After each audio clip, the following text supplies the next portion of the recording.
തങ്കഭസ്മ കുറിയിട്ട തമ്പൂരാട്ടി നിന്റെ തിങ്കളാഴ്ച രാവിലെ പലിശക്കാരൻ അണ്ണാച്ചു ഞാൻ എവിടെ നിന്ന് എടുത്ത് കൊടുക്കും. എന്തെങ്കിലുമൊക്കെ ആവട്ടെ. ചേട്ടോ ഓ കൊച്ചുമണിയെ കണ്ടിട്ട് കുറച്ചായല്ലോ. ചേട്ടന്റെ അനന്തരക്കാരൻ കൊച്ചുമണി.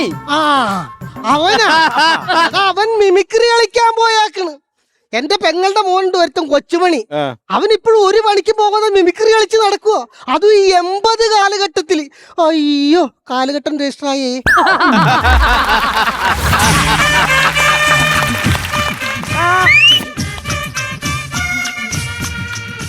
അയ്യോ അയ്യോ, ഇന്നലെ ഒരു പ്രോഗ്രാം ഉണ്ടായിരുന്നു. കാലടി ആയിരുന്നേ, അല്ലാതെ കയ്യടി കിട്ടിയ ചരിത്രമില്ലല്ലോ. പരിപാടി കാലടി ആയിരുന്നു. എടാ, നീ പറഞ്ഞത് പരിപാടി നടന്ന സ്ഥലമാണോ അല്ലെങ്കിൽ പരിപാടിയുടെ അഭിപ്രായമാണോ? അയ്യോ, അങ്ങനെ പറയല്ലേ. ഞാൻ മിമിക്രിയിൽ എന്താ കാണിക്കണേ? അത് തന്നെ ഞാനും ചോദിക്കുന്നു. എന്തൊക്കെ കിടന്ന് കാണിക്കണേ? സ്റ്റാർ പറയും. നീയാ? എന്റെ പൊന്നിടാവേ, നീ സ്റ്റാർ പറയില്ലേ?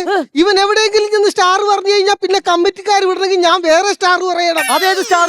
എന്റെ പൊന്ന സ്റ്റാറുമാര്, എന്റെ കൊച്ചുമണി പാവോ, എന്റെ കുഞ്ഞിനെ എനിക്ക് നാട്ടിക്കല് മാമാ. എന്നാ പിടിച്ചോ, ഉറക്കോളച്ച പൈസയാണേ ഇതാ. ഇതെന്നെ കാണിക്കണത്. അല്ല, ഉറക്കോളച്ച പൈസയല്ലേ, 10 മിനിറ്റ് കിടക്കട്ടാ. അതല്ല പറഞ്ഞത്. മാമൻ അങ്ങനെ എന്നെ കളിയാക്കിക്കൊണ്ട് പോകണ്ട. എന്റെ കൂടെ പ്രോഗ്രാം ചെയ്ത ജയറാം ഇപ്പൊ സിനിമയിലാ.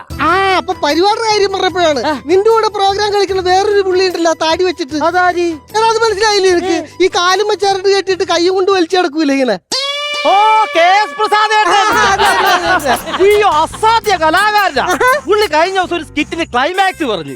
ഈ ക്ലൈമാക്സ് നമുക്ക് 2025 സ്കിറ്റിലും അടിക്കാം. അതേത് ക്ലൈമാക്സ്? അത് കൊള്ളാം. അപ്പൊ പുള്ളി അങ്ങനെയെങ്കിലും രക്ഷപ്പെട്ടോളൂ. പക്ഷെ നിന്റെ കാര്യം കഷ്ടോ. എന്റെ മാമാ, എന്റെ ലക്ഷ്യം എന്ന് പറഞ്ഞ സിനിമയാണ്. അതിനുള്ള വഴിയാ ഇത്.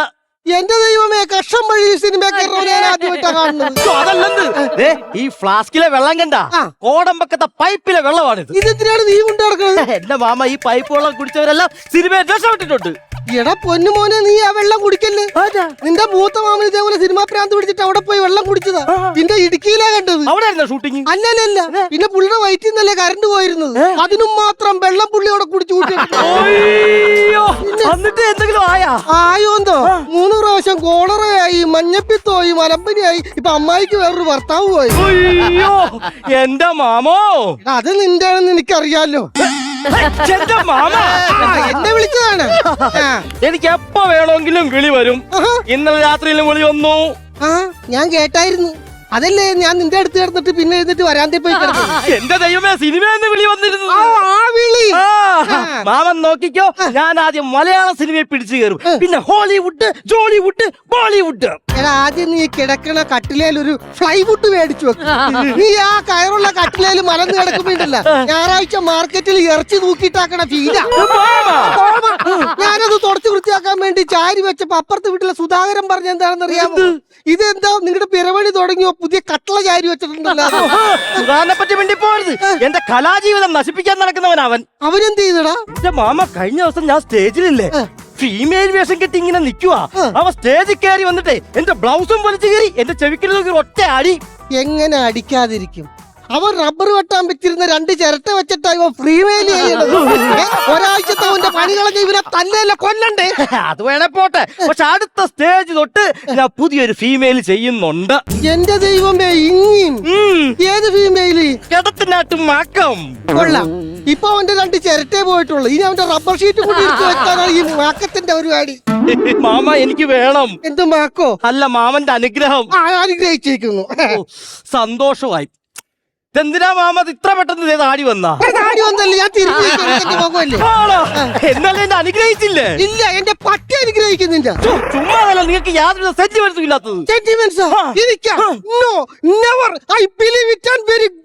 ഇതെന്താ ഇത്? എനിക്കറിയാവുന്ന ഇംഗ്ലീഷ് മൊത്തം ഞാൻ പറഞ്ഞു തീർത്തിട്ടുണ്ട്. അപ്പൊ അതുകൊണ്ട് ഞാൻ പറയണേ, എനിക്ക് സെന്റിമെന്റ്സ് എന്ന് പറയുന്ന സാധനമില്ല. ഈ സെന്റിമെന്റ്സ് ഇല്ലാത്ത മാമനാണ് മഴ പെയ്യുമ്പോ അപ്പുറത്തെ വീട്ടിലെ പറമ്പിൽ പോയി നിൽക്കുന്നത്. എടാ അതെന്നെ കൂടി പഠിച്ച ജലജനെ കാണാനായിട്ടാ. എന്റെ ദൈവമേ, ജലജ പഠിച്ചിട്ട് 10-25 വർഷമായി. അവിടെ വെച്ച തെങ്ങാണെങ്കിൽ വളർന്ന് വലുതായി. എന്നിട്ട് ഈ മഴ പെയ്യുമ്പോ നിങ്ങൾ ഇതിന്റെ തെങ്ങ പോയി നോക്കണത്? മോനെ, തെങ്ങാണെങ്കിലും ജലജ നിറഞ്ഞു നിൽക്കുന്നത് കാണാൻ നല്ല ചേല. ചുമ്മാതല്ല ജലജ ഭർത്താവ് നിങ്ങൾ കൂമ്പിട്ട് കുത്തണത്. അത് പരവശം മൂത്തപ്പോ ഞാൻ 2 കരിക്കിളക്കാൻ നോക്കിയതാ. ഓ, ഇങ്ങനത്തൊരു ഞരമ്പൻ. നീ അങ്ങനെ മോശപ്പെടുത്തി പറയുന്നും വേണ്ട. തടി കയറി പോണ ലോറിയിലെ പുറകില് സാരി തുണി കെട്ടിയപ്പോ എനിക്ക് ഇതുപോലൊരു പെണ്ണ് മതിയെന്നും പറഞ്ഞുകൊണ്ട് ആ വണ്ടിയുടെ പുറകെ നിലമ്പൂര് വരെ ഓടിയവനാ ഇവൻ. അവനാ സിനിമക്ക് പോണ്. സിനിമ സിനിമ അങ്ങനെ പുച്ഛിക്കരുത്. സിനിമ എന്ന് പറയുന്നത് ഒരുപാട് പേരുടെ ചോറാ. എടാ ആ ചോറില് മണ്ണ് വാരിടാനാണ് ചേട്ടാ നീ ഇപ്പൊ പോണത്. മാമൻ നോക്കിക്കോ. TK രാജീവ് കുമാർ എന്ന് പറയുന്ന സംവിധായകൻ മിമിക്രിക്കാരന്റെ കഥ പറയുന്ന ചാണക്യ എന്ന് പറയുന്ന സിനിമ പിടിക്കുന്നുണ്ട്. എനിക്ക് അദ്ദേഹം കത്ത് വായിച്ച് ഈ കത്തും കൊണ്ട് ചെന്ന് കഴിഞ്ഞാൽ ഞാനാണ് ആ സിനിമയിലെ നായകൻ. എന്നിട്ട് ആ കത്ത് അവിടെ വെച്ച് അതാ മേശപ്പുറത്ത് വെച്ചിട്ടുണ്ട്. ഇവിടെ മേശപ്പുറത്താ? അയ്യോ, ഈ കത്താണ് ആ കത്ത്. നോക്കട്ടെ. To Cochin Kochumani from TK Rajeev Kumar. മാത്രമേ ഉള്ളൂ. എന്റെ ദൈവമേ, എന്റെ സിനിമാ ജീവിതം പോയേ. ഞാനിത് എന്ത് ചെയ്യൂ? എടാ ഇനി ഒന്നും ചെയ്യാനില്ല, എല്ലാം പറഞ്ഞു തീർന്നില്ലേ? എന്താ അടിച്ചോ?